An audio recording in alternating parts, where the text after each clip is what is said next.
property management experience save you a lot of money and also save you time. The back end is just as important, but sometimes the back end forgets that they are there because of the front end. You got bad underwriting. I'm going to tell you got bad underwriting. I'm going to tell you what you need to do to minimize the impact, but we're not miracle workers.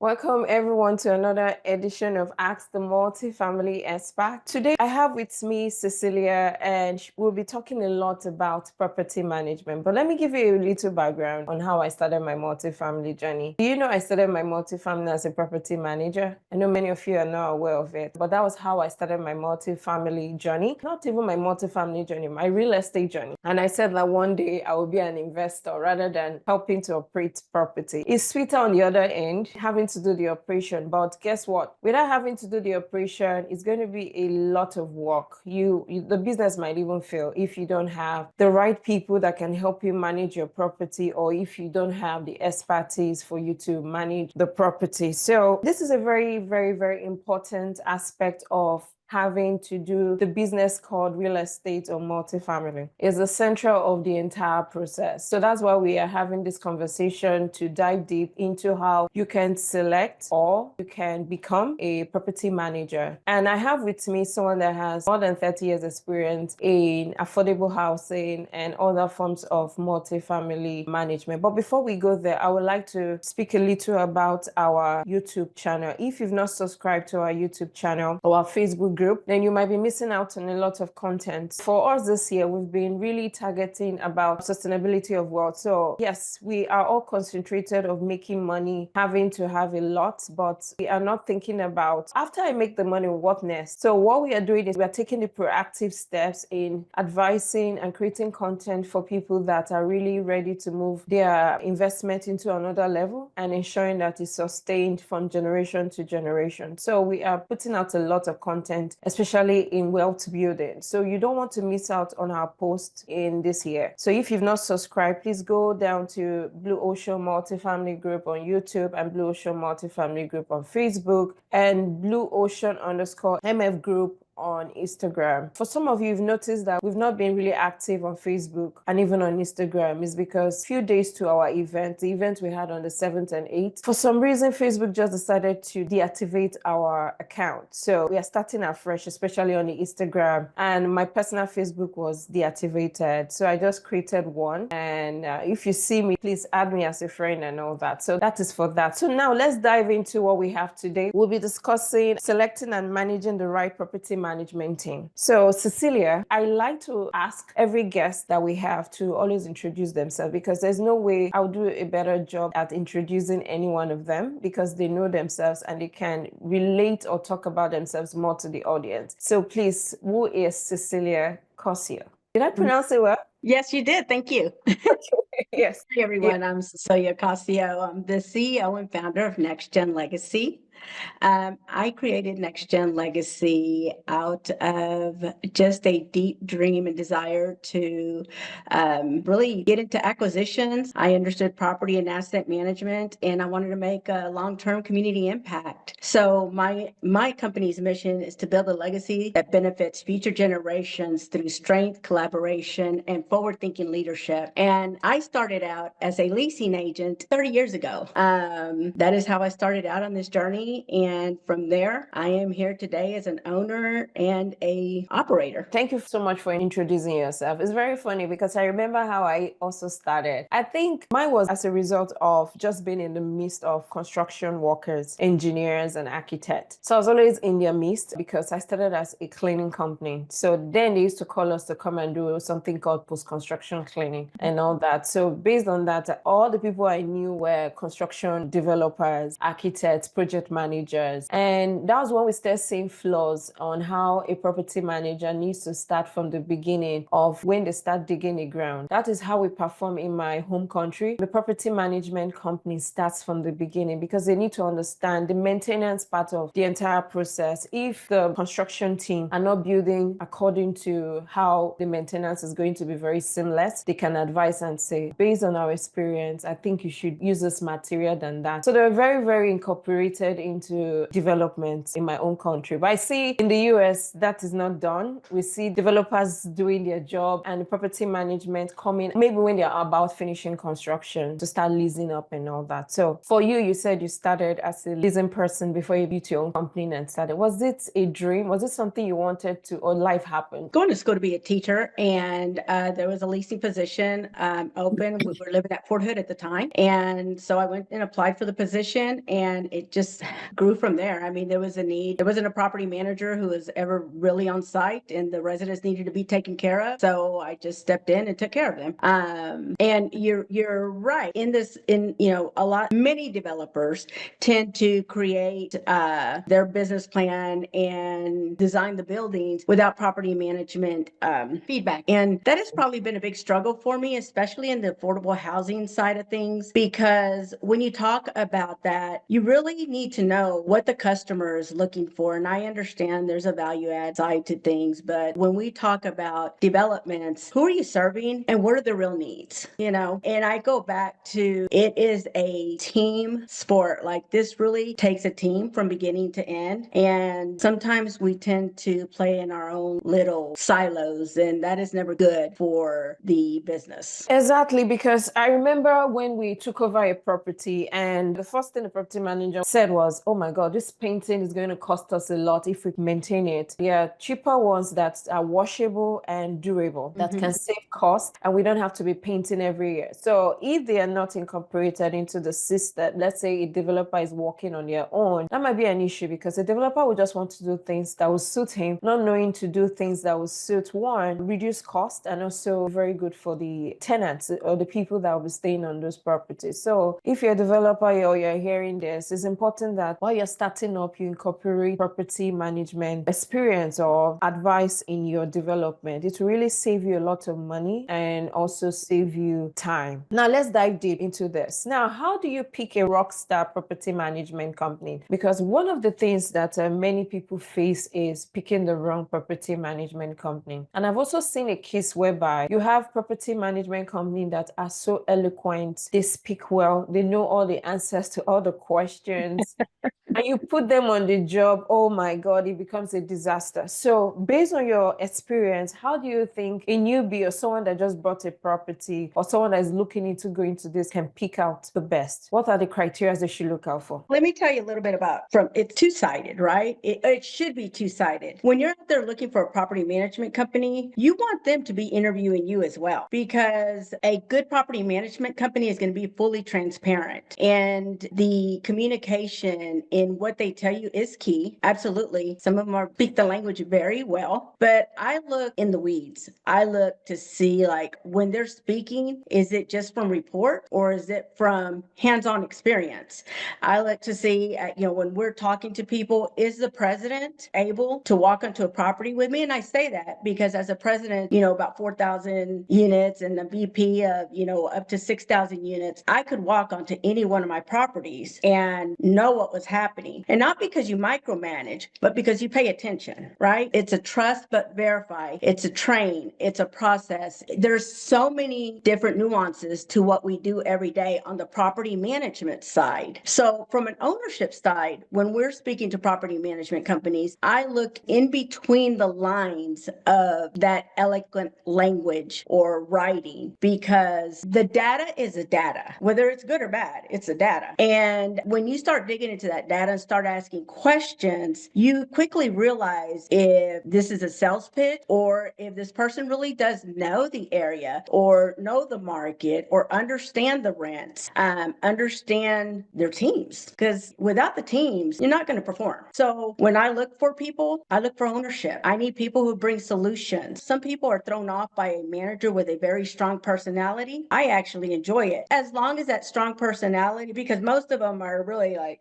type A, like boom, boom, boom, and this is what I need, this is what I want. And as long as they come with solutions and ideas and are adaptable, they take that ownership, you will find success. You're so right about that. Yeah. But for me, what I always look at is also the back end team, the regional, the corporate office, and not just the people on ground. Because as much as we like to see that we have a good property manager on our property, the back end office, they play a very good role. If they're not efficient or they do not allow them do their job, those things can affect the entire process. So what do you have to say about that? Yeah. That's where I said when I was doing third party, not just third party, when I was running the management companies, the president of the management company, I had to understand how all the departments and the property lock together because it is a marriage, it is a team. It like we have to be going in the same direction, working the same business plan. So in order for the property to be able to provide day-to-day operations, the regional had to be very well informed. The regional had to understand when things were due, when they were due to the corporate office. The accounting team couldn't just call the property and pull them from what they were doing. Like it really takes a lot of leadership. It takes a lot of processes. It takes procedures. It takes consistency. I mean, it is like, you're right. The back end is just as important, but sometimes the back end forgets that they are there because of the front end. Exactly. We are here because that team is out there in the field. And, from the maintenance to the manager to the groundkeeper, sometimes while our managers are key, our lead maintenance is equally important. He just works outside. So providing them and ensuring that they have that drive and stamina to learn and to build and to treat the property as their own is like absolutely the most important thing. The other stuff on the back end, they're easier to replace on the back end than they are out in the field. When you have great field people, and sorry, anybody who's from the corporate office, hey, yeah, I'm one of those, right? But that's just the bottom line. So when you have people that will go out there and get in the weeds, that's important. Talk to the regionals when you're out there interviewing these property management companies. See how much they know. See if they know the in the weeds information, like what is the turnover? What is, the income levels? The last 10 leases, where did they come from? Get into those questions. You are absolutely correct. And I want to pick on this thing you said. It depends on the process, the structure is very, very important. And you made that point. My next question to you is, how can investors verify a property management track record before hiring them? Now, we see a lot of things on social media, so we don't even know who is who and all that. But in your own way, how should investors verify that a property management company is exactly what they said they are? Talk to their clients. How long have they had their clients? Dig even deeper. Why have those clients stayed? How have they done it? You can go find the properties that they oversee and do a market analysis on those properties. One, you'll be able to tell the culture across their properties. Is there a consistent pattern that you like or that you don't like? We're talking aside from the numbers, but you can see patterns of training. You can see patterns of behaviors that is a cultural behavior, because culture is from the top down. Like that is how that is. So you will see it if they have multiple assets. But talk to their clients. They can't give you their clients' financials, but they can definitely let you talk to the clients and see, how they perform. And go to your network. Go to your network. Exactly. Here's what I will say though. In fairness to property management companies, if you have bad underwriting, you got bad underwriting. Oh, of course. I think that's a two-way street, because sometimes we blame the property management companies. So I'm taking up for the other side, right? Because I'm an owner and I'm a property manager, asset manager. So like I can see the other side as well, right? But somebody asked me, well, what would you do? And I'm like, if I was third party, I wouldn't just hire, like I wouldn't take a property just for the sake of money. First of all, you got bad underwriting. I'm going to tell you got bad underwriting. I'm going to tell you what you need to do to minimize the impact, but we're not miracle workers. We can work some pretty good magic on stuff but like if the underwriting is bad, it's bad. And I encourage property management companies to be honest, be honest with yourself and be honest with your clients. Like I always tell people, don't start the acquisition process without having a backup on the property manager, especially the one you intend to help you manage the property. It's important that they have a background understanding of what exactly you're going into, and they will be able to advise, especially if they are local. So I want to ask you this question. Do you prefer a local property manager or nationwide? Because we have some property management companies that are nationwide, and we have some that are just local, specified in that region or location and all that. What would you advise an investor to do? Should they go for the bigger ones or the local ones? I was running everything from Texas over to towards the East Coast, from New York down to Florida with a nationwide company. So it goes back to the people within the organization. You can have a localized company that is not in the know. So it really is about the organization. Even with a nationwide company, I still had to be very aware of the state regulations, the municipal regulations, the trends, the markets, the rents, anything that was happening in those specific areas. So a good company, whether it's nationwide or local, will be very aware of what's happening, and they will stay in the know. Their leadership will stay in the know of things. So whatever company you choose, just make sure that they are always aware of what is happening in the area that your asset is in. If I was a brand new investor, I would make sure to understand the market myself and keep up with it, or hire somebody that can do that can manage a management company. Everything you said is just on point, really, because it's neither way for me. I've dealt with local property managers and I've also dealt with the bigger ones. Exactly what you said. You just have to be sure that they understand the trend of the market, they understand the local market that that property is. So regardless, someone can be in a local market and still don't know jack. It doesn't know anything about that property. So we also have to do our own due diligence. I remember when we were going to a different asset class, that was student housing. Yes, we had a local property management company, but I would tell you that we did 95% of the footwork ourselves. We were going to the counties, to the government houses, we're going to different location sites, we're talking to people, talking to different property owners, we're talking to tenants. It took us time, but we did that job, and that was why we were confident. So regardless of having a property management company, you also have to do your footwork on knowing exactly what it is you're getting into. Because one, if you don't even know what the market you're getting into is, whatever anybody tells you is right at that point, because you don't even know when you're saying something that is wrong and all that. But if I may just insist, I always want to go with the local. Every good local one should be good for you, but please still do your own due diligence to ensure that they fit into that. So now, what red flag indicates that property management might not be the good fit for you? So as an investor, how would they know that these guys are just not it and move on? You're getting excuses instead of solutions. If you're having to do the footwork for them, that's a problem. And you really need to make a change sooner than later. Follow up. When they tell you they're going to do something, follow up on it. And if it's not done and it's a consistent pattern, know that it's not going to change. They either need to change their leadership or the manager, whatever it is. But for me, the red flags of inconsistent communication and result is it. And are you putting the right group to the right asset? You talked about student housing. So, I've been blessed with the experience of doing student housing, senior housing, new developments, tax credit, conventional, so everything in between. But I had the right people, the right regionals, and I taught people how to be adaptable to the different markets. Because it doesn't matter if you charge $5 or $5,000. It is a customer. It is a customer you're serving. It is a service you are providing, and everybody should be given respect as a human, as a renter, as everything in between, right? So having that kind of mindset and ensuring that the people who are running your asset understand the different programs that are specific to that asset. You can have a conventional property, 2 bedrooms, and you can understand that you can actually turn that into a, student property or student apartment if you live down the street from UT Austin. It's things that we have done in the past. You create 2 different leases. But there's a lot of nuances to that as well. Like, how is the mail split up? How are the keys done? How are the different fees split up? So it's ensuring that the management company thinks beyond what you can think of at that time, because it is their job to come up with varied solutions in this process and tell you, hey, you can also do this and you can also do this.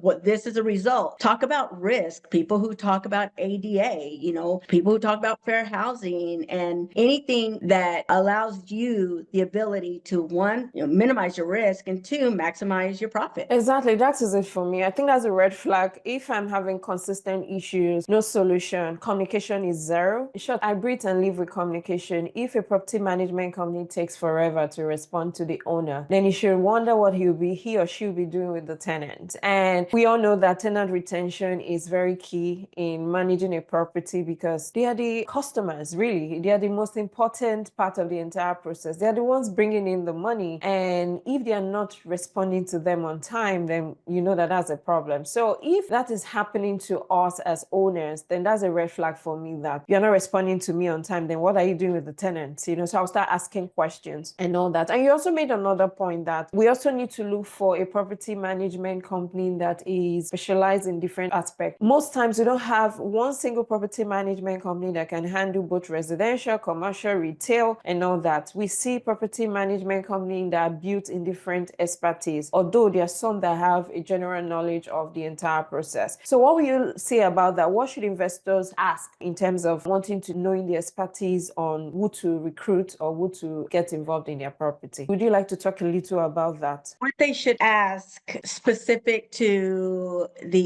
like if it's a triple net, how much experience do they have in triple net? Do they understand that the fees go back to the person who's leasing the space? Am I clear on what you're asking? Like if it's different type of the Asset different class. type? Okay. I mean, I think it's just specific to that. Does somebody understand a class property in comparison to a C class? I can't have the same credit score. And I actually, I do consulting. So I was going through one of my clients' criteria, and that was what we found. There was a credit score requirement that was the same across the board. We can't really do that. So you have to adjust those credit scores. You don't adjust the end goal, you just adjust how you get there. And that's just like people. When you're training your people, you have to meet people where they're at and bring them to where they need to be. So these nuances that you have to do in property management, it's all the same. So when you're looking at these different things, look at something as simple as that. When you look at why is traffic not coming in, well, that's actually how we found this one. Is I said, well, they are coming in, they're just getting denied. My A class deal, I can have this high credit score, at least you think you can, right? But when you start looking at those numbers, you start seeing that there's a impact on credit scores. That means there's some trends there that are happening in our world that are impacting how renters are paying their bill. My C class person, they will only have 2 or 2.5 times the amount of rent. But I think what we forget sometimes is when we're looking at that is all the other charges they have, like the other income that we love to get because,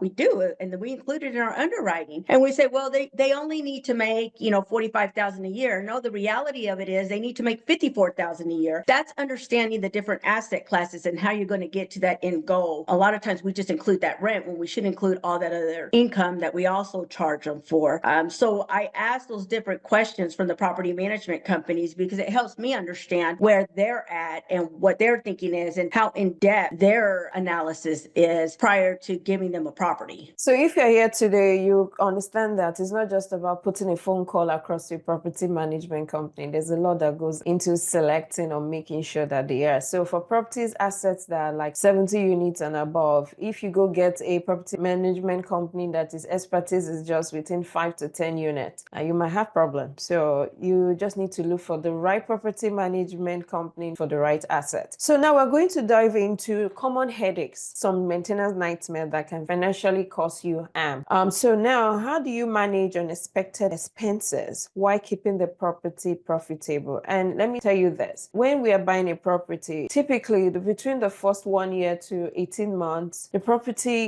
is executing your business plan and it's possible that you are not profitable at that time. So if you have a property management company that does not understand your goal, what do you do? So how do you manage such a property management company in ensuring that while you're executing your business plan, you will still remain profitable? If they don't understand my goal, either I haven't been clear enough or they're not listening because I like that. Yeah. it's unfortunate not to beat up property management companies because there are a lot of good ones out there and there are a lot of good people out there. But I am finding as our workforce is changing, there's a lot of different things that we are having to do as owners and property management companies to have the best of the best. So I think it's about communication. Like I am very clear in what I say. I inspect what I expect. And it really is that simple. This is not rocket science. Okay. It really isn't. But you have to be out there. You have to be putting your eyes on the asset. You have to be willing to have the hard conversations and you have to understand what's happening on property. So if you have an AC and they say it needs to be replaced, how much experience does your team really have? If they say the compressor is out on your refrigerator and they tell you can order a compressor, well, hold on a second. How much is that compressor in comparison to a new fridge? And where am I in my business plan? If they tell you that, your pool, they keep putting water in the pool, well, is there a crack? It's understanding what to look for and what to ask. And then having the people on your team that also can do that. It's really easy to say, I know how to do this and I know how to do that. Well, that's all great, but you actually apply it. It's like everything else we do. We can talk about it, but if we don't put it into application, then it doesn't really matter, right? So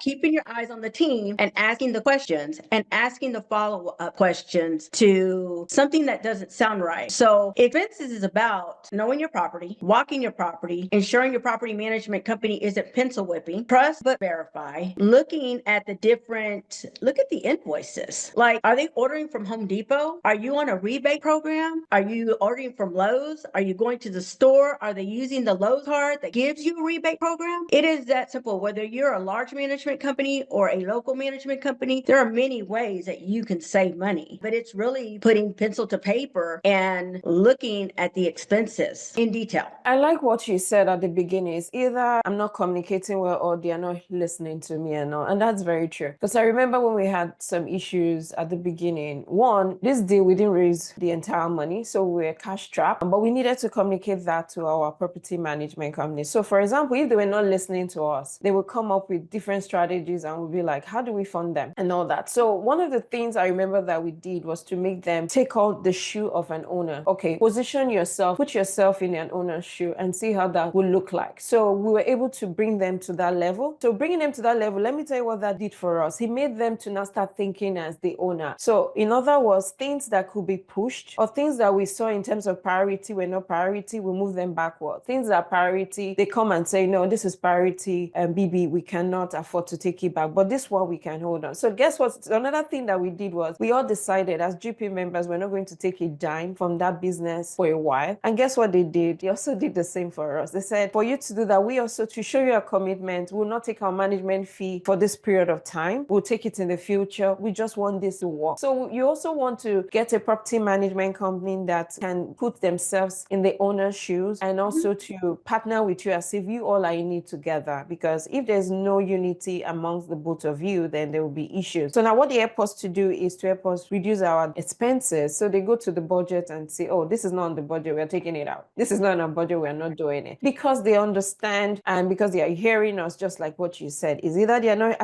if you didn't take anything from today, is either, take this from Cecilia, she said, it's either you're not listening to me or I'm not communicating well. So communication is like the bloodline of property management business. Absolutely. That's on period. We have limited time. I really want to go to firing a property management company because if you don't identify when to, things might go really bad. So I'm going to ask you another question regarding what are the red flags that can scream, fire them now. As soon as you fire them, how soon will you take them out? So my next question to you is, what are the biggest warning signs of a failing property management team? I know I've asked you that in a different way, but I want you to give us like 3 warning signs that says no, fire now. Ongoing excuses and lack of transparency. I think that's the same thing with me. Yeah. I mean, you've got to be forthright. No surprises.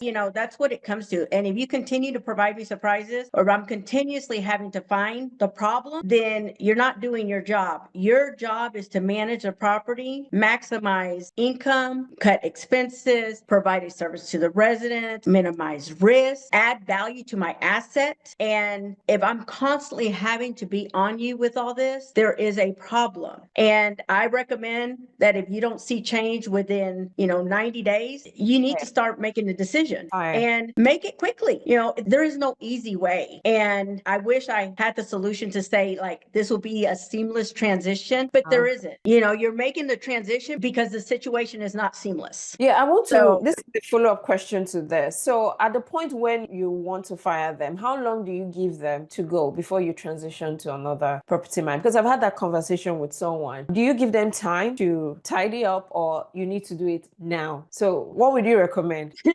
I recommend you get in there and start figuring, because the contract may say they got 30 days, but you better just start taking over. Like, you better be in there knowing knowing what, and that's not to say that they are going to be, ruthless in what they do or anything like that, but it is not good to keep your hands off of it. Once you give them notice, you really need to be in there having weekly meetings, the disposition, the transition of this asset to another management company. You want to be professional because this is a small industry, and one is, it is what it is, right, at that point. So maintain a level of professionalism, but understand that you've got HR, accounting. Are you keeping the people? You're not keeping the people. Is the problem the management company, or is it the people on site? So like there's a lot of different pieces to this, but I would not wait. I would get in there and start figuring out like, here's where we're at, and here's where we're going. So I there is a transition. Like the management company does have to reconcile the books and has to do what they have to do. You don't know what that's going to look like. If you're on their software, are you going to stay on that software? Or do you need to transition to a different software with a new management company? So there's a lot of different things that go with that. Is the insurance under that management company? Are you getting your own insurance? What does that look like? I totally agree with you because I fired a property management last year. I fired in 2023. I fired in 2022. In short, every year I fire one. And it's pretty simple. I do that if you're not meeting up. And I always advise people when you're firing, don't just say you're firing. These red flags would have been there. Start making plans ahead of the time when you say, I'm firing you. And let me tell you why you should start making plans before you go ahead and say you're fired, is because the moment they know that they're fired, then they take their hands off the wheel. And within that period, let's say 30 days that they're on ground,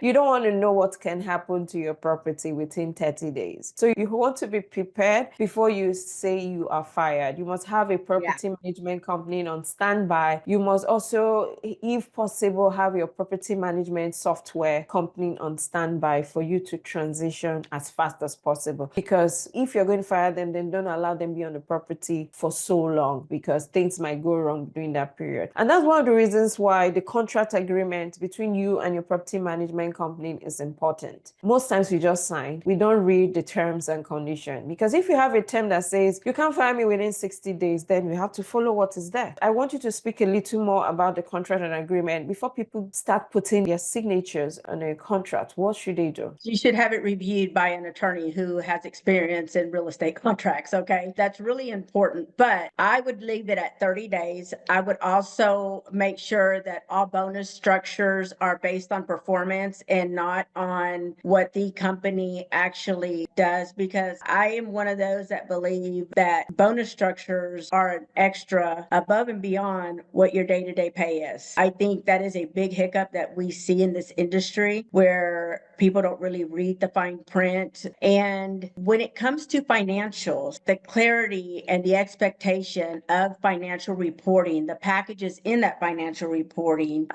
when they're going to reconcile the bank accounts and company, so I think you have to look at the details in that. I'm not sure. It looks like my internet is having some problems right now. Yeah, we Yeah. lost you for a bit, but yes, we understand what exactly you're saying. We are running out of time right now. We have a lot of questions here, but we can go through it. And I checked the Q&A. I don't see any questions from the audience. We have some people on the audience, and I'm sure they're enjoying and taking notes on how to start getting the right property management company. So before we wrap up, I want you to give us your last word. What is it that you want every investor to take home today? And after that, you're also going to tell us how can we reach you, or what is going on with Cecilia, and how can people get involved with it? I want you to take away from today is this is a human business. We have a lot of technology out there that is happening, and I love it. Like I am part of that technology and the adaptability of people that is required to run that technology, but it is still a human touch business. And while I say that, I also remind our management companies to remember that the 1 in every 100 is not the case anymore because of all the technology that's out there. So stop using that ratio. It's not real anymore. I also want people to know that when you take care of the team and the teams take care of the owners, you show that it becomes a family unit without a family unit. Okay. Like I'm taking that to the Yeah. extreme